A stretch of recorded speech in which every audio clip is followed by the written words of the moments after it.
După cum am promis, la fiecare episod multiplu de 5 voi face o rețetă mai specială. În cazul de față, taiyaki, un desert popular japonez. Așa că hai să arăt cum transformăm asta în asta.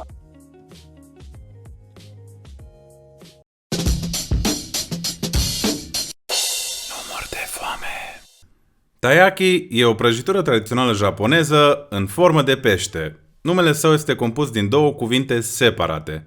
Tai, care înseamnă doradă roșie japoneză, și yaki, care înseamnă prăjit sau copt. Deci, practic, taiyaki e o dorată japoneză prăjită cu fasole azuki la interior, ce ai văzut în primă fază.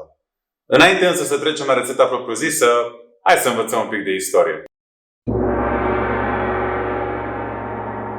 Taiyaki a apărut pentru prima oară în 1909 în Japonia.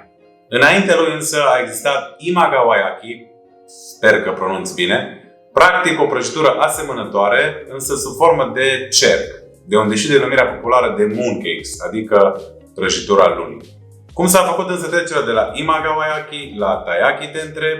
Ei bine, legenda spune că un vânzător din Tokyo de imagawayaki nu a putut, domne, sub nicio formă să-și vândă marfa. Așa că, ce să vezi, Amel s-a gândit să-i dea o formă mai specială de dorată roșie japoneză. Un pește mai scump pe vremea aceea în Japonia, care se zicea că aduce noroc dacă este consumat la ocazii speciale, gen nunți, botezuri, cumetrii, te-ai prins. Practic, ce a încercat el să facă este să le insufle clienților săi mai săraci că pot să-și cumpere un lucru mai scump pe bani puțini. Și a reușit! De atunci, taiyaki a evoluat foarte mult. Compoziția luatului de la una de gofri a trecut la una de croissant napolitană, în timp ce pasta tradițională, cea de fasole azuki roșie, pe care o vom folosi și noi în rețetă, a trecut la una mai exotică, și anume floare de lotus, Nutella și cartofi dulci. Ba mai mult, unii îl folosesc chiar și cu înghețată. Unde se putea întâmpla asta decât în America? Ok, gata cu istoria, hai să ne întoarcem la rețetă. Începem cu umplutura propriu-zisă. Pentru asta avem nevoie de fasole roșie azuki, ce se deosebește de cea normală prin faptul că are o aromă puternică de nuci. Da, nuci, ai auzit bine. Așa că să nu te pună Dumnezeu să folosești fasole roșie de la cutie, că mor de foame. Punem 250 de grame de fasole azuki la înmuiat peste noapte, ce va prelua din apă și se va dubla în proporții după cum se vede. După care o fierbem cu tot cu apă timp de 10-15 minute. Vrem să scăpăm de tot impuritățile astea. Strecurăm fasolea, o spălăm și de data asta o fierbem în 1,8 litri de apă cu capac timp de 45 de minute, o oră. Cam până când devine sfărămicioasă și se poate rupe între degete. O lăsăm să se răcească puțin, înainte să o punem într-un blender și să o blenduim la viteză maximă, fără să mai adăugăm apă în plus. Nitu la ea ce smoothie. Ce urmează este să prăjim piureul de fasole într-o tigaie non-stick la foc mediu. Însă stai puțin, new gadget, who this? Flexez și eu aici, am primit aragazul ăsta de bogați de la frate meu. E doctor, se vede, dar și scârțar. Putea să cumpere unul cu două ochiuri. Mulțam oricum, Chili. Mergem mai departe și adăugăm 3 linguri de unt, urmat de piureul de fasole, 150 de grame de zahăr pudră și o compoziție formată din 3 linguri de amidon de porumb și 2 de apă, pentru îngroșare. Amestecă până când se omogenizează totul și continuă să faci asta o bună bucată de vreme, cam 20-25 de minute, până când compoziția devine solidă. Sau până când poți face asta. Odată răcită, modelează pasta în batoane lungi, cam cât degetul tău arătător, ce vor intra în gura peștelui. Acum știu la ce te gândești, însă cu un cuțit și o caserolă dreptunghiulară le poți da o formă mai de Doamne ajută.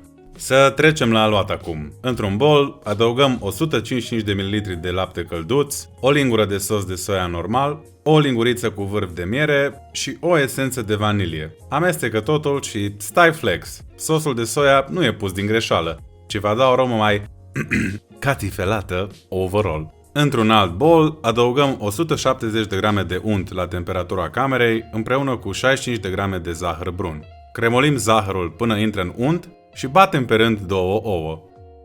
Din 240 de grame de făină adăugăm jumătate, mixăm bine, urmat de lapte, mixăm din nou bine și restul de făină.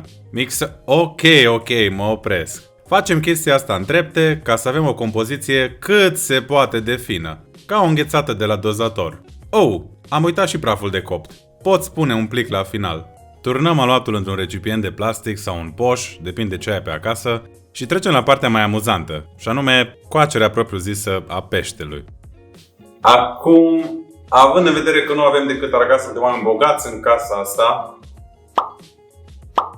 deși nu suntem, încă am fost nevoit să cumpăr un sandwich maker cu forme de taiyaki. Și da, există. Formele în cazul de față sunt mai mici decât în mod normal, deci pasta de fasole Azuki îmi ajunge pentru încă o porție de taiyaki.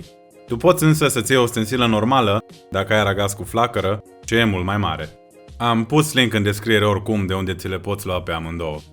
Să trecem la treabă. Băgăm sandwich makerul în priză, îl ungem bine cu ulei și turnăm aluatul dinspre capul peștelui înspre coadă și din nou înapoi.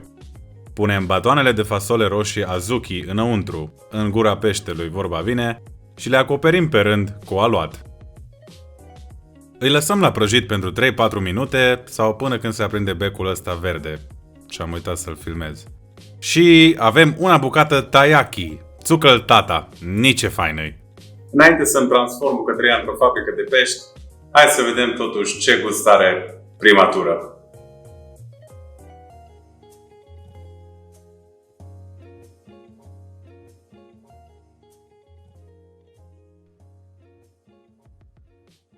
Mamă!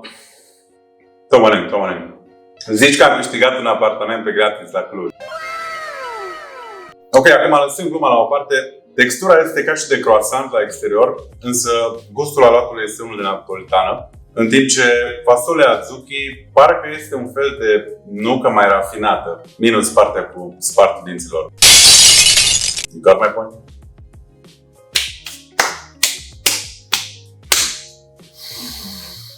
Subarashi. Acum, hai să fim sinceri. O să faci tu prea des rețeta asta? Probabil că nu. Dar poate vrei să încerci de Revelon următor sau vrei să-ți impresionezi prietenii și familia. Eu unul sigur am reușit. Hapsunilor! De 3 ori v-am făcut și dă nu vă săturați! Ca de obicei, gramajele exacte sunt în descriere, împreună cu linkurile de unde să-ți comanzi fasolea Azuki și forma de taiyaki. Avem și un episod bonus data viitoare, pentru că aniversăm deja un an de când canalul e live. Așa că fii pe fază, poftă bună și... Punie tăt! Bater oala!